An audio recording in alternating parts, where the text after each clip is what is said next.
सतनाम वाहिगुरु साहिब जीओ।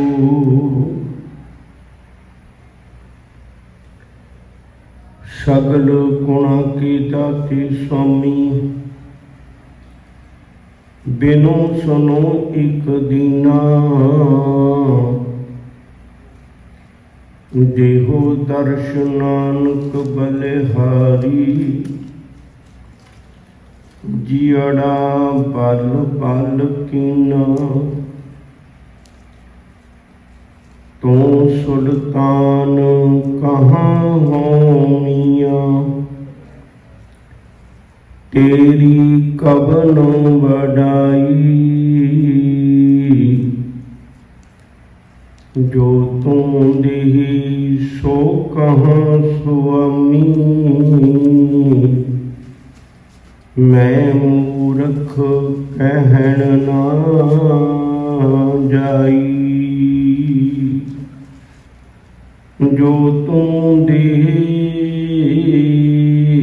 सो कहाँ स्वामी, मैं मूर्ख कहन ना जाई।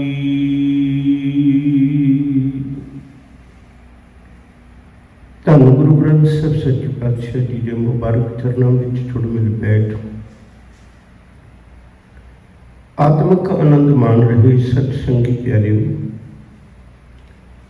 गुरमुख प्यारे भाई गुरप्रीत सिंह जी बल्लड़वाल उन्होंने जत्थे ने अमृतमई बाणी का कीर्तन करके साड़ी प्यासी रूह की प्यास बुझाई है। सब दाता मेहर करे, होर कीर्तन की दात बख्शे, असीं सुने हुए वचन जीवन में धारण कर सकीए। विचार की आरंभता तो पहला गुरु फतेह जी सांझ पानी चाहना है। प्यार नाल आखो जी, वाहिगुरू जी का खालसा, वाहिगुरू जी की फतेह। इस विच कोई दो रामा नहीं। हर रोज प्रमुख गुरु अस्थानों से रोज कथा प्रचार होती है, पर हजे भी प्यो दादे के खजाने विचों बहुत कुछ ऐसा पिया है जिहड़ा हजे संगतां नाल सांझ करन दी उड़ीक करदा है। उहदे विचों अज आपां एक विचार की सांझ पाउण लगे हैं। गुरु ग्रंथ साहिब जी की पावन पवित्र बाणी विच 22 वारां ने। 3 वारां गुरु नानक साहिब सच्चे पातशाह दियां ने ते 4 वारां धन गुरु अमरदास साहिब सच्चे पातशाह दियां ने। 7 हो गई ते 8 वारां धन गुरु रामदास साहिब सच्चे पातशाह दियां ने। 7 ते 8 15।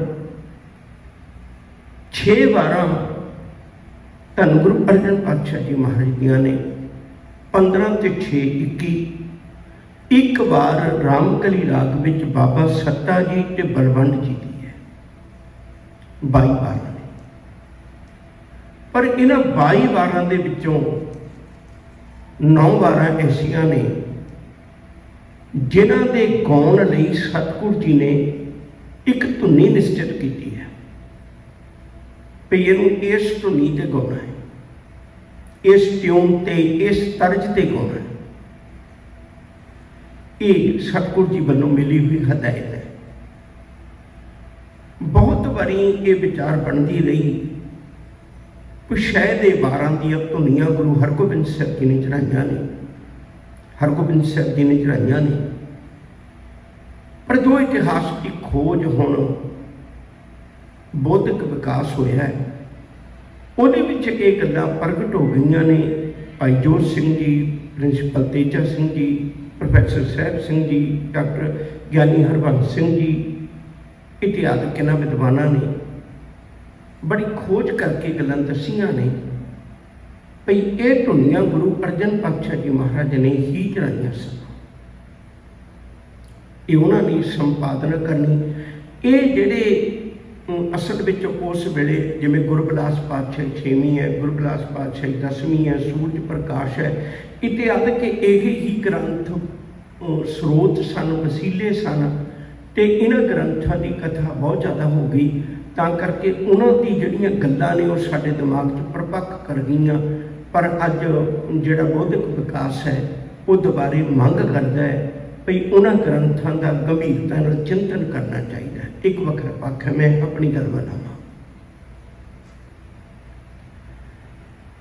ये 9 वारां विचों जिहड़ी धुनी वाली वार है वो पहली वार जिहड़ी है वो माझ राग विच है। वैसे वार राग श्री राग तो शुरू हो जाती है, पर आपां 22 विचों सिर्फ उन्हां 9 वारां का जिक्र करांगे जिन्हां दे उत्ते धुनियां लिखियां होईयां ने। जिवें आसा की वार है वो आसा राग विच आएगी तो उदों गल करांगे। ये गुरबाणी विच काव्य शैलियां नूं बड़ा वधिया ढंग नाल बयान किया होया। जिहड़ियां गल्लां लोग समझ सकते सन सतगुरु जी ने उस तरह समझाइयां ने। जिवें शंत है, शंत ब्याह शादी के वेले एक दूजे की दिमागी ताकत नूं परखण वास्ते शंत गाए जाते सन। शंत विच कुछ सवाल हुंदे सन, कुछ घुंडियां हुंदियां सन, दूजा शंत राही ही उहदा जवाब दिंदा सी। उहदा दिमागी पੱਧਰ गिणिया जाता सी भी किस गल दा है, ये किन्नी कुछ सियाणप वाला लड़का है ਜਾਂ ਇੰਨੀ ਕੁ ਸਿਆਣਪ वाले ਇਹਦੇ ਨਾਲ ਦੇ आए सज्जन ने, ਉਹਦੇ ਤੋਂ ਪੱਧਰ ਗਿਣਿਆ ਜਾਂਦਾ ਸੀ। ਇਸੇ ਤਰ੍ਹਾਂ ਸਾਡੇ ਸਮਾਜ ਵਿੱਚ ਪ੍ਰਚਲਿਤ ਸਨ ਘੋੜੀਆਂ, ਸਾਡੇ ਸਮਾਜ ਦਾ ਅੰਗ ਨੇ ਅਲਾਹਣੀਆਂ। ਉਹਨਾਂ ਸਾਰੀਆਂ ਰਾਹੀਂ ਗੁਰੂ ਜੀ ਨੇ ਬਾਣੀ ਗਾਉਣ ਦੇ ਤਾਕੀਦ ਕੀਤੀ ਹੋਈ ਹੈ, ਘਰਾਂ ਦੀ ਤਾਕੀਦ ਕੀਤੀ ਹੋਈ ਹੈ। ਜਿੱਥੇ ਗੁਰੂ ਗ੍ਰੰਥ ਸਾਹਿਬ ਜੀ ਦੀ ਪਾਵਨ ਬਾਣੀ ਵਿੱਚ 31 ਰਾਗ ਨੇ, उन्होंने रागां दे नाल ये धुनियां भी गाउण का हुक्म सतगुरु जी ने बख्शिश किया होया। उस वेले दे प्रसिद्ध कई बारी मैं ये भी सोचना होना है, सानूं लगता है कि जिवें गुरु घर विच जिहड़ी आग्या वो ढाडियां नूं 6वें पातशाह ने दित्ती। मैनूं लगता है ढाडियां नूं जी आया गुरु अर्जन पातशाह ने कह दिता सी जदों वो धुनियां लिख दित्तियां गईयां सी। इत्थों तक जिहड़ी वार अज आपां जिक्र कर लगे हैं ये माझ राग की वार है। यदी आखिरी पौड़ी भी इस तरह की है जो गल चलेगी, मैं त्यों तुहाडे नाल गल करांगा। हाँ ढाडी बेकार कर लाया रात देह के वार तो रो फरमाया, मैनू तो रब ने ढाडी बना के भेजा। गुरु नानक साहब ने प्रमाण कर लिया, ये कबूल किया होया कि मैं भी रब का ढाडी है। बहुत लंबेरे समय तो ढाडी जिहड़े सी वो दुनिया में जस गाउंदे सन। ये ढाडियां नूं भी एक स्नेहा है भी तुहानूं किहड़े रब दे गुण गाउणे चाहीदे ने, किहड़े राजे दे गुण गाउणे चाहीदे ने, किहड़े शहनशाह दे गुण गाउणे चाहीदे ने। उन्हां लई भी एक बहुत वधिया पद्धरी सेध है। ते उस वेले दे लोकां ने ਜਿਹੜੀਆਂ 9 ਵਾਰਾਂ ਨੇ ਉਹਦੇ ਵਿੱਚੋਂ 4 ਵਾਰਾਂ ਉਹ ਨੇ ਜਿਹੜੀਆਂ ਕਈ ਵਿਦਵਾਨਾਂ 5 ਲਿਖੀਆਂ ਨੇ, ਜਿਹੜੀਆਂ ਗੁਰੂ ਨਾਨਕ ਸਾਹਿਬ ਜੀ ਤੋਂ ਲੈ ਕੇ ਗੁਰੂ ਅਰਜਨ ਪਾਤਸ਼ਾਹ ਦੇ ਵੇਲੇ ਢਾਡੀਆਂ ਦੀਆਂ ਗਾਈਆਂ ਗਈਆਂ ਨੇ। 4 ਵਾਰਾਂ ਉਹ ਨੇ ਜਿਹੜੀਆਂ ਉਹਨਾਂ ਤੋਂ ਬਹੁਤ ਸਮਾਂ ਪਹਿਲਾਂ ਗਾਈਆਂ ਗਈਆਂ ਨੇ। तो ये समझण वालियां बातां ने साडे जीवन में। असीं अज दी जिहड़ी वार है ਉਹਦਾ ਪਹਿਲਾਂ मैं हैडिंग पढ़दा, फिर मैं तुहाडे नाल विचार साझी करांगा ताकि आपां नूं चंगी तरह सारी गल पता लग जाए। ये धन गुरु ग्रंथ साहिब सच्चे पातशाह जी महाराज दे 137 अंक दे उत्ते है।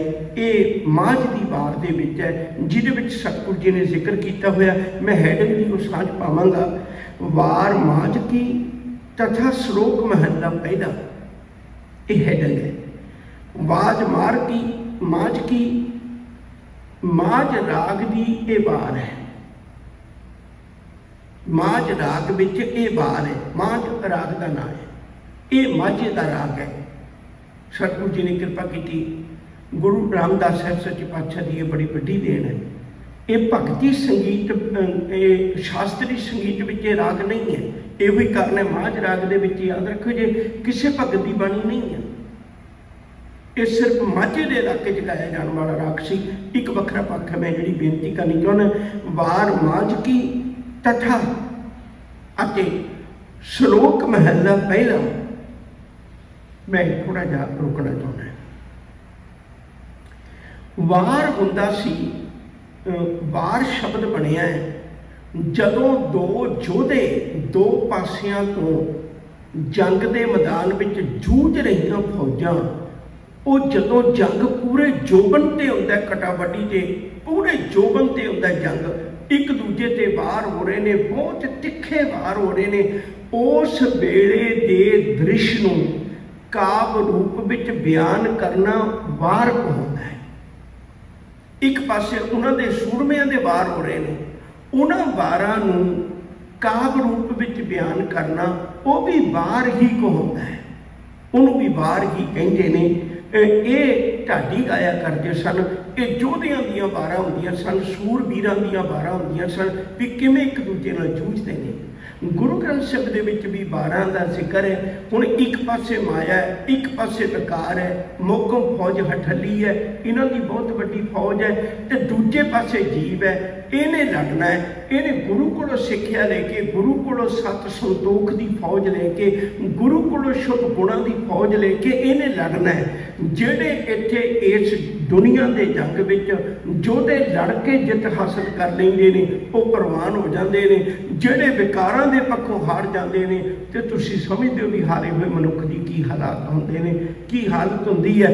उवें बहुतात लोग नित दे साडे जंग हो रहा है, कदे काम वार करदा है, कदे क्रोध वार करदा है, कदे लोभ वार करदा है, कदे मोह वार करदा है, कदे हंकार वार करदा है। पर असीं गुरु दे दित्ते कोई गुणां दे हथियारां नाल उन्हां दा मूँह मोड़ना है, काम दा मूँह मोड़ना है नाम दे नाल, क्रोध दा मूँह मोड़ना है वीर रस दे नाल, लोभ दा मूँह मोड़ना है संतोख दे नाल, मोह दा मूँह मोड़ना है असीं प्रेम दे नाल, हंकार दा मूँह मोड़ना है असीं स्वैमान दे नाल, अपने आप ते भरोसा ते गुरु ते भरोसा। इन्हां गुणां नूं लैके असीं इस जिंदगी की लड़ाई विच शामिल होना है ते उहदे विचों जितना। मैं अपनी गल वल वापस आवां। सतगुरु जी ने उस वेले ते योधियां दे ਜਿਹੜੀਆਂ ਵਾਰਾਂ ਲੋਕਾਂ ਵਿੱਚ ਬੜੀਆਂ ਪ੍ਰਸਿੱਧ ਸੀ ਉਹਨਾਂ ਦੀ ਟਿਊਨ ਤੇ ਗਾਉਣ ਦਾ ਹੁਕਮ ਕੀਤਾ ਹੋਇਆ। ਇਹ ਜਿਹੜੀ ਵਾਰ ਹੈ ਇਹਦਾ ਅਗਲਾ ਹੈਡਿੰਗ ਹੈ ਮਲਕ ਮੁਰੀਦ ਤਥਾ ਚੰਦਰਹੜਾ ਸੋਈਆਂ ਕੀ ਧੁਨੀ ਗਾ ਬਣੀ। ਇਹ ਉਸ ਧੁਨੀ ਤੇ ਗਾਉਣ ਦਾ ਹੁਕਮ ਹੈ। ਕਿਹੜੀ ਵਾਰ ਦਾ? ਜਿਹੜੀ ਇੱਕ ਮਲਕ ਮੁਰੀਦ, ਅਸਲ ਵਿੱਚ ਉਹਦਾ ਨਾਮ ਮੁਰੀਦ ਹੈ, ਅਸਲ ਵਿੱਚ ਉਹਦਾ ਨਾਮ ਮੁਰੀਦ ਹੈ। ये दोवें योधे मलक मुरीद इको ही ना है, दूजा चंद्रहड़ा सोइयां ये दूजा ना है। मैं इको ही ना कर दिया पहला। मलक इनू मिलिया होया खिताब है, मलक इनू मिलिया होया अवार्ड है, मलक इनू मिलिया होया शब्द है। असल विच इहदा नाम जिहड़ा है वो असल विच मुरीद खां है। मैं हुण तो बाद मुरीद लेके चलांगा ताकि आपां नूं समझना सौखा हो जाए। चंद्रहड़ा सोइयां, सोइयां उहदी एक जद है, उहदी एक नां जुड़िया होया है। चंद्रहड़ा असल विच उहदा नां है। हुण आपां दो नां लेके चलांगे, एक मुरीद खां, एक चंद्रहड़ा। ये दोवें अकबर बादशाह दे वेले, मेरा ख्याल है तो तुहानूं याद ही होवेगा अकबर बादशाह किहड़े गुरु दे वेले होया है? धन गुरु अमरदास जी दे वेले। ये चेते रखण वाली बात है। सानू इतना दिमाग च आई जाएगा ना भी उस काल की उस समय की गल चल रही है। अकबर बादशाह के वेले अकबर के दरबार के तो राजपूत के बहुत बड़े योधे सन, बड़े सूरबीर सन। दोवें कौन कौन? एक मुरीद खां, एक चंद्रहड़ा। हुण इत्थे कुदरती गल है भी जिहड़े इक्को जिहे किते वाले होण उन्होंने विच आपसी ईर्खा पैदा हो जाया करती है। कुछ लोगों ने कहावत भी बना दी ने भी कुकर का वैरी कुकर होंदा, कुत्ते का वैरी कुत्ता होंदा। इहो जे इक्को जिहियां गल्लां इक्को जिहे प्रोफैशन विच इक्को जिहे गुणां वाले बंदियां विच ईर्खा पैदा हो जानी कुदरती गल होंदी है। ये कुदरत का वरतारा है। हुण ये अकबर के दरबार में रहिंदियां दोवें योधे, दोवें सूरबीर ते दोनों की अंदरों ही ईर्खा है, मुरीद खां की भी ते चंद्रहड़ा की भी। कदे कदाई गल चल पैंदी है मुरीद खां की अकबर के दरबार में ते चंद्रहड़ा सड़ बढ़ता है, ते कदे कदाई चंद्रहड़ा की सूरबीरता की गल चल पैंदी है वो मुरीद खां सड़ बढ़ता है। दोनों की अंदरों ईर्खा है। बाहरी तौर पर एको राजे को काम करते हैं, इकट्ठे रहना ही पैना, होर कोई साधन नहीं। एक बार की होया अचानक इहो जिहा कारण बनया भई काबल दे विच जां एक सरहद का जिक्र भी किया है। उस पासे के लोग कुछ अकबर के दरबार विचों बागी हो गए, ना उन्हें टैक्स भेजिया ते कुछ हल्ला गुल्ला किया, उहदे राज के नियमां नूं मनण तो इनकारी हो गए। अकबर ने भरे दरबार विच उदों ये ऐलान होया करता सी, हथियार रख के जिवें तलवार रख देनी है, तलवार रख के नाल बीड़ा रख देना है पान का। पान जिहड़े लोग खांदे ने वो पान का बीड़ा रख देना है भी जिहड़ा भी सूरमा तुहाडे विचों है वो उठे, उस सरहद ते होई हुई बगावत नूं कोई दबा के आवे।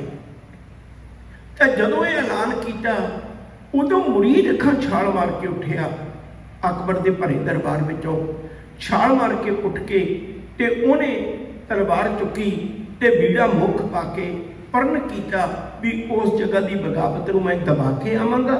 ना दबा सकिया तो जंग के मैदान में अपना आपा खत्म कर दियागा, मैं नमोशी लैके घर वापस नहीं परतांगा। ये गुरु ग्रंथ साहिब की पावन बाणी में पंक्ति है, मैं बेनती करा। हालांकि इस वार का गुरु ग्रंथ साहिब की बाणी नाल इस वार नाल कोई संबंध नहीं है। जी राजियां की गल मैं कर लगा, इन्हां राजियां का संबंध कोई नहीं। मैं एक पल तुहाडे नाल होर सांझी गल करना, फिर इत्थे गल आपां शुरू करते हैं। गुरु ग्रंथ साहिब कुछ ऐसे हवाले ने जिन्हां की बाणी दर्ज नहीं है, जिवें प्रहलाद है, प्रहलाद की बाणी दर्ज नहीं है पर उसके हवाले बड़े ने। मेरा ख्याल एक तो हवाला तुसीं रोज़ ही पढ़ते होवोगे, गुरु रामदास साहब सच्चे पातशाह का शंत हर जुग जुग भगतों पाया, पैज रखता है राम राजे, हरनाक्ष दुष्ट हर मारिया, प्रहलाद तराया। हुण प्रहलाद का असल में उसकी बाणी कोई नहीं है दर्ज, एक भी शब्द उसका दर्ज नहीं, बहुत समय पहले हो चुका होया, पर उसके बारे में बहुत दर्ज है, ध्रुव के बारे में बहुत कुछ दर्ज है। इस तरह इन्हां राजियां का कोई वचन गुरु ग्रंथ साहिब दर्ज नहीं है, पर राजियां ने उस वेले जिहड़ी ढाडियां ने वार गाई उसकी ट्यून बहुत चंगी सी, उसकी तर्ज बहुत चंगी सी, लोगों के मनां ते असर करती सी। सतगुरु जी ने यह वार उस तर्ज से गाउण का हुक्म कर दिता ताकि लोगों के दिलों में गुरबाणी की छाप लग जाए, उन्होंने गुरबाणी की समझ आ जाए। मैं फिर अपनी गल वल जाना चाहना। हुण जदों मुरीद खां ने अकबर के दरबार में प्रण किया भी उस बगावत नूं मैं दबा के आवांगा, उन्हें पान का बीड़ा खाधा ते तलवार चुकी, फौज लैके खजाने लैके चला गया, जाके सरहद ते उन्हें जित हासिल कर ली, उतों की बगावत नूं दबा दिता ते लोकां कोलों रहिंदा टैक्स भी वसूल लिया, सारी तैयारी कर ली। पर इस काम च उन्हें काफ़ी वक्त लग गया, वो वापस अकबर को कोई सुनेहा ना भेज सकिया, जंग मैदान के जूझदा होया वापस कोई सुनेहा ना भेज सकिया। इधर चंद्रहड़ा ने रोज़ दिहाड़े चुगली लाई जानी भी देखो मुरीद खां तो बागी हो गया, मुरीद खां तो कोई सुनेहा ही नहीं भेज दिया, मुरीद खां तो टैक्स लैके अपने को बैठा है, तेरे दरबार में अकबर बादशाह तेरे दरबार में उन्होंने बगावत दबानी तो सौखी सी, मुरीद खां की बगावत दबानी औखी हो जानी, वो तो राजा बन के बैठ जाना। हुण नित दिहाड़े जिहड़ियां गल्लां कन्नां विच पैंदियां रहण, ईरखावादी लोकां दियां कन्नां च पैंदियां रहण, आखिरकार बादशाह अकबर बादशाह इस गल ते मजबूर हो गया। उन्हें आख्या भी उन्होंने किवें पकड़ के लिया सकदा है। उस वेले चंद्रहड़ा उठिया कहण लग्या तुसीं मैनूं आग्या करो, मैं मुरीद खां नूं पकड़ के बन के लिया के मुश्कां मार के तुहाडे दरबार में हाज़र करांगा। एक टिक वड्डी गल है, मैं भी चाहुंदा है। हुण उन्हें उस वेले अकबर बादशाह ने उन्होंने भी आग्या दी भी जिन्ना धन तेनों चाहिए, जिन्नियां फौजां तेनों चाहिए ने, तू सारा कुछ ले जाके ते उस मुरीद खां नूं पकड़ के, जिहदा मलक मुरीद ना है, मुरीद खां नूं पकड़ के मेरे दरबार में लैके आ, वो दोषी है। हालांकि मुरीद खां ने कोई भी गलत काम नहीं सी कीता। ये अखीर से जाके मैं गल करांगा ईरखा बस होके की कर रहे हैं। हुण जदों इधरले पासे तो चंद्रहड़ा भी चले है फौज लैके, ते उधरों मलक नूं भी पता लग गया, मुरीद खां नूं भी पता लग गया, दोवें जंग के मैदान में आ गए, एक दूजे नाल गहरा जंग होया, कटा वड्डी हुई, बहुत लोगों का नुकसान भी होया। आखिर मुरीद खां ने उस चंद्रहड़ा नूं एक चिट्ठी लिखी, कह लगे सजना ईरखा तो तेरी ते मेरी है ना, दूजिया मामा दे पुत क्यों मरवाउण लग्या होया।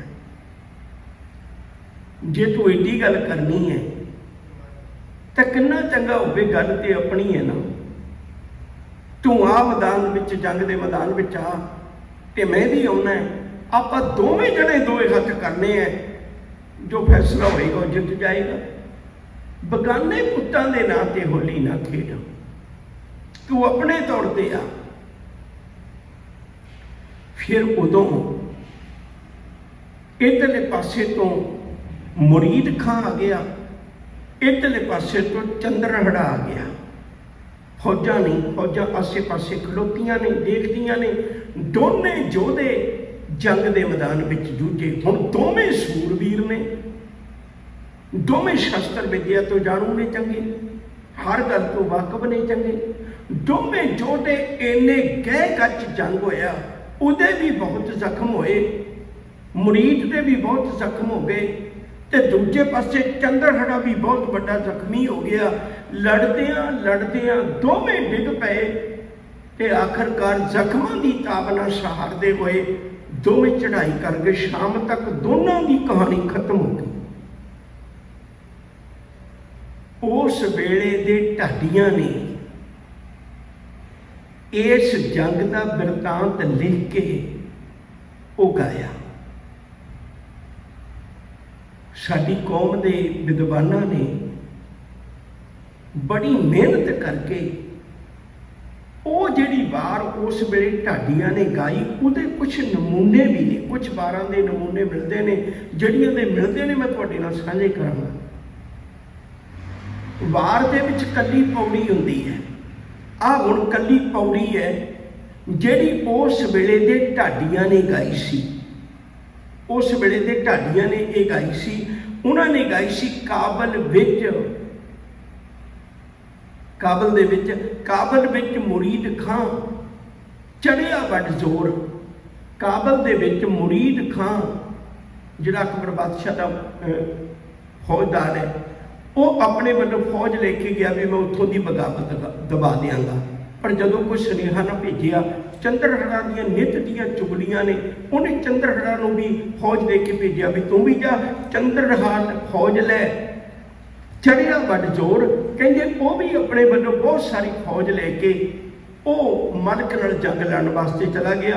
दोहां कंधारा मूँह जुड़े दमामे दौर, दोनों के मूँह जुड़ के भाव दोनों का आपस में ही टाकरा हो गया। दमामा होता है जिहड़ा जंग के मैदान में नगारा बजाया जाता है, दोनों पासियां तो नगारे बजते हैं, दोनों सूरे जूझते हैं। उन्होंने छात्र पुजते सूरियां सिर लथे दौर, कहते इहो जी कह कर लड़ाई हुई, सिर वट वट के एक दूजे के सुट दिते उन्होंने फौजियों के, उन्होंने लोगों के, ते आपस में ही फैसला होया भी बगाने पुत मरवाउण की बजाय आप आपस में ही लड़ीए, आपस में ही जंग लड़ीए।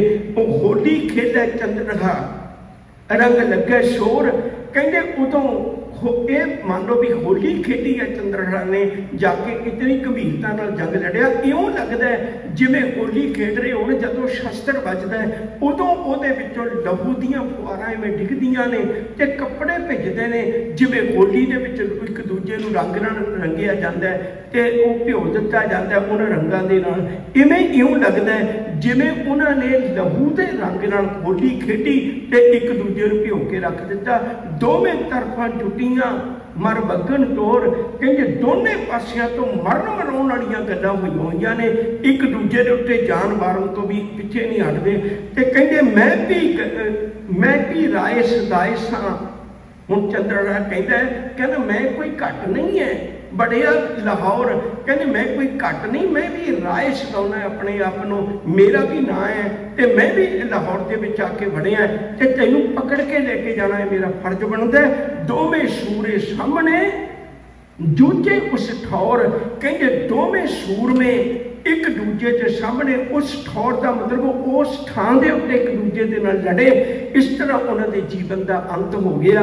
ये उस वेले की ढाडियां की गाई हुई वार, इहदियां 8-8 लाइनां ने उस वार की पौड़ी दियाँ ते तुसीं हैरान होवोगे गुरु नानक साहब जी की इस वार दियाँ भी 8-8 ही पौड़ियाँ ने। ये गुरु नानक साहब सच्चे पातशाह की वार नूं गुरु अर्जन पातशाह जी महाराज ने हुक्म किया सी भी इहनूं इस ढंग नाल गाउणा है ते उस वेले इस वार का जिक्र जिहड़ा है वो गुरु अर्जन पातशाह जी महाराज ने चढ़ाया सी। मैं एक बार फिर तुहाडे ख्याल विच रखदे हां, मलक मुरीद तथा चंद्रहड़ा ये दोनों के नां ने योधियां दे। ईरखा ने एक सिक्ख्या की मिलती है, ईरखा ने दोने सूरवीरां की जिंदगी का अंत कर दिता। कितना चंगा हुंदा जे किते दोवें सूरवीर अपनी सूरवीरता नूं किसी चंगे पासे लाउंदे, संसार नूं तो बड़ा वधिया एक सबक दे सकते सी। गुरु साहब जी ने कृपा की इस धुनी दे उत्ते इस माज की वार नूं वार माज की तथा श्लोक महला पहला मलक मुरीद तथा चंद्रहड़ा सोइया की धुनी गा बनी। उस धुनी उत्ते गाउण दा एक हुक्म है जिहड़ी वार दे नाल श्लोक ने, श्लोक महला पहला भाव ये गुरु नानक साहब सच्चे पातशाह जी महाराज की वार है। इहदे विचों कुछ श्लोक गुरु अंगद साहब जी दे ने ते कुछ श्लोक धन गुरु नानक साहब जी दे ने, बहुते श्लोक गुरु नानक साहब जी महाराज दे ने। इस वार दीयां 27 पौड़ियां ने जिहदे विचों आखिरी पौड़ी का मैं तुहाडे नाल जिक्र कीता हुणे। उस वार दे उस पौड़ी दे विचों सतगुरु जी कृपा करदे ने, हों ढाडी बेकार कारे लाया, मैं भी उस मालक के घर का एक ढाडी है तो मैनू मेरे मालक ने कृपा करके इस आरे विच लाया होया ते मैं मालक के घर के गुण गाउंदा। रात देह के वार तुरो फरमाया, मैनू इको ही गल रब ने वचन आख्या है, तुर दरगाह तो एक वचन आख्या, निरंकार ने एक वचन आख्या भी दिन अते रात उस सच्चे का जस गा। सतगुरु जी ने ढाडियां नूं भी एक सेध दी है, बख्शिश की है भी सानूं किहदा जस पाउणा चाहिए। उस वेले लोग राजे महाराजिਆਂ दे जस गाया करते सन। तो गुरुदेव सच्चे पातशाह ने बड़ी वड्डी एक साडे लई दात बख्शिश की है।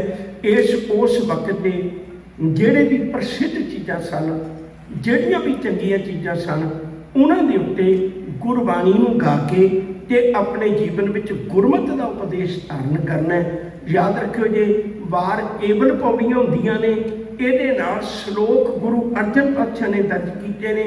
श्लोक क्यों दर्ज कीते ने? क्योंकि वार की पौड़ी हुंदी है एक, जिवें मान लो भी एक आनंदपुर साहिब जंग होया उस वेले की झाकी आ गई, दूजी बारी चमकौर साहब जंग होया उस वेले की झाकी आ गई। हुण जिहड़ा स्रोता उन्होंने तो पता नहीं ना लग सकना, ढाडियां ने वार गा दी आनंदपुर साहब की ते ढाडियां ने वार गा दी चमकौर साहब की, पर यह नहीं ना पता लगना भी हुणे तो आनंदपुर साहब का जिक्र चल रहा सी ते हुणे चमकौर साहब किवें आ गए। फिर जिहड़ा विचला गैप है उन्होंने पूरा करने वास्ते ढाडी जत्थे विच एक हैड हुंदे ने जिहड़े नाम से ढाडी जत्था हुंदा है। फिर वो लैक्चर दे के इतिहासक जानकारी दे के वो दसदे ने भी किवें आनंदपुर साहब का जंग लड़ के हुण उत्थों फौजां कूच कीतियां, रस्ते विचों किवें मुश्किलां झੱਲਦੀਆਂ चमकौर साहब पहुंचियां। चमकौर साहब फिर दोबारे जंग की तैयारी होके किहड़ियां उदों दो धिरां ने जिन्हां विच फिर दोबारे जंग होण लग्या। वो विचली गल जिहड़ी है वो ढाडी जथेदार ने दसनी हुंदी है। इत्थे भी पौड़ियां सन ते पता नहीं सी लगदा। गुरु साहब ने कृपा की, जिहड़े श्लोक ने याद रखियो जो ढाडी जथेदारी का काम करते हैं, वो विचले पाड़े नूं वो पूरा करते हैं भी यह पौड़ी जिहड़ी है उस तो अगली पौड़ी जिहड़ी है उहदे दरम्यान जिहड़ा वकवा है वो श्लोक पूरा करते हैं, श्लोक वो व्याख्या देंदे ने। तां करके सतगुरु जी ने गुरु अर्जन पातशाह जी ने वो श्लोक दर्ज किए सन। समय ने पंध मुका लिया ते अगलेरी विचार आपां कल रोज़ अगली धुनी की गल करांगे। जिहड़ियां 9 धुनियां ने उन्हां सारियां दा आपां जिक्र करांगे जिवें जिवें दा वक्त बनता गया। भुल्लां चुकां दी खिमा जी, अदब सत्कार नाल अगलेरा प्रोग्राम बहुत सुहावना। सरवण करो जी।